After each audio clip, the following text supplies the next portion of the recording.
बाई, माझं तुला किती अंगायला झालंय ना. अहो तुमचा काय नाही का होता, आत्ताचा काय नाही आहे. काय नाही होत त्याला. तुम्ही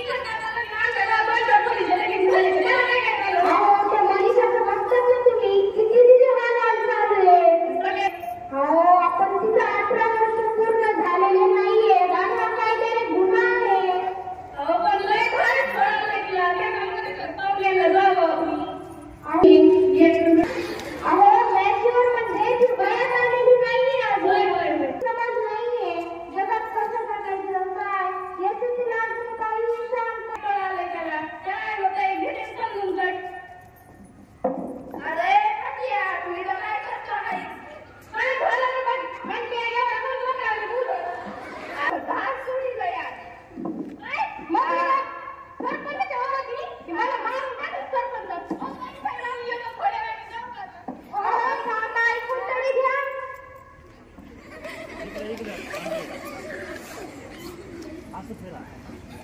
मला असं वाटतं हे ऐकण्याच्या पलीकडे गेलेले. मला असं वाटतं आपण गावातल्या सरपंचांना बोलूया आणि याच्यावर तोडगा काढूया.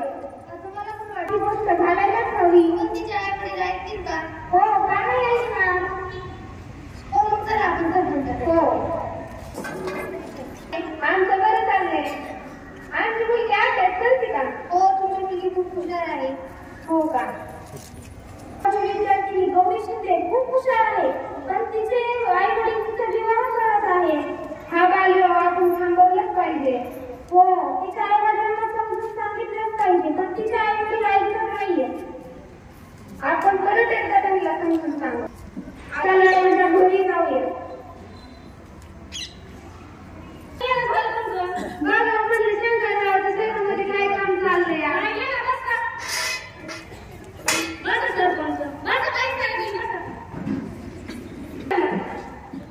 काय चाललंय शेतामध्ये काम? बरं चाललंय बाई, रोग पडलाय का यावर्षी?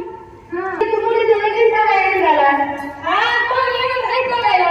अरे पण पुरीला तुला 18 वर्ष पूर्ण नाही झालं तेव्हा तुमचं लगीन करायला निघाला. त्याला काय तुम्ही करते आज लगीन? नाही काय खर्च करतोय? नाही पण लय चांगलं येणार आहे. आता त्या पाहुण्याला नाही म्हणायचं मला. अरे तिला स्वतःच्या पायावर उभा राहू, तिला किती चांगली स्थळ येते बरं.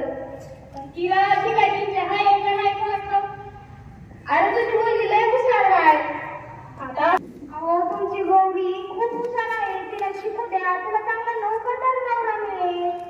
आणि नोकरदार आम्हाला फक्त म्हणतात पण चुकीचं आहे. तू लय चांगलं आहे म्हणलं मग घ्या आपण लगीन करून. तुम्ही कशावर या सगळ्या गोष्टीवर विश्वास ठेवला? त्यांनी आम्हाला नाही कळलं. अहो जग किती पुढे गेले आणि तुम्ही कागदावर विश्वास ठेवताय. अहो कशावरून? आता जग खूप पुढे गेलेलं आहे. कागदावर काहीही करता येतं. फसवणूक झाली मग काय करणार आहे तुम्ही? होय बाई साहेब खरं बोलतात. ताई साहेब खरं बोलताय. पोरीचं लगीन नाही केलं पाहिजे. होय पोरी पण शिकायची आहे का? होय होय बाबा मला शिकायचं आहे. मोठी अधिकारी बनायचं. कलेक्टर व्हायचे का? होय होय मी कलेक्टरच बनल. पण मग काय करायचं? पोरीचं लगीन नाही केलं पाहिजे. हा ठीक आहे. हे तुम्ही अगदी योग्य मुलीबद्दल. बरं बरं सांगावं लागत ना त्यांना माघारी जायला. हो सांगून टाका हे सगळं. बायका तुम्ही आमचे डोळे पडले. आपल्या गावाचं नाव रोशन केलं आहे गौरी. तर हो येताना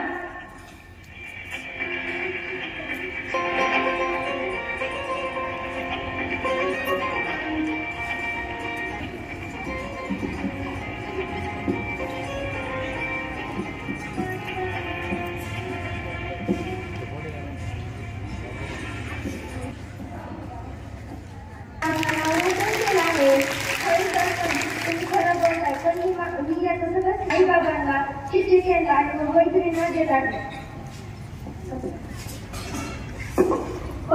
एका माझ्या बाईसाहेबांनी आमचं डोळं लसूण काढलं त्याला तुकडा तुमच्या इकडं. होय बाबा पण खरं तर तुम्ही कसं ऐकलं त्याच्यामुळे तुम्ही एवढं मोठे झाल्या. होय गौरी तू मुलगी आहे आमची, आम्हाला तुझा सन्मान वाटतो. पिसाळा असं होय आहे. सतत काम होत आहे.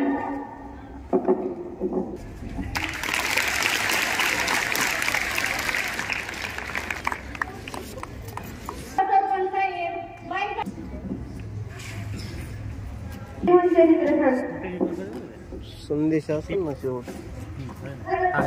खरं तर मी याचं सगळं माझ्या आई बाबांना शिक्षकांना मैत्रिणींना देते.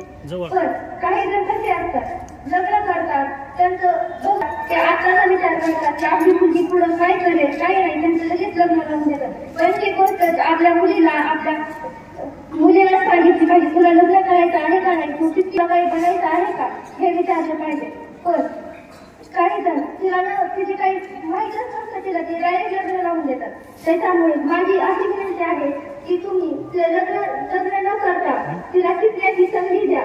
काय माहिती आपल्या भविष्यासाठी काहीतरी सोनं करेल. त्याच्यामुळे आपल्या इथे कित्येक मुली बसतात, त्यातले काही जणांचे आपले काही लग्नही झाले आहेत. आपण आपल्या भविष्याचा आपल्या आई बाबांचा विचार केला पाहिजे. शादी एवं सुहाग यो होता है क्या, बंधनियों से कभी भी यह पाओ में डालू न दो, आंगन में चिड़िया सा सहजने दो.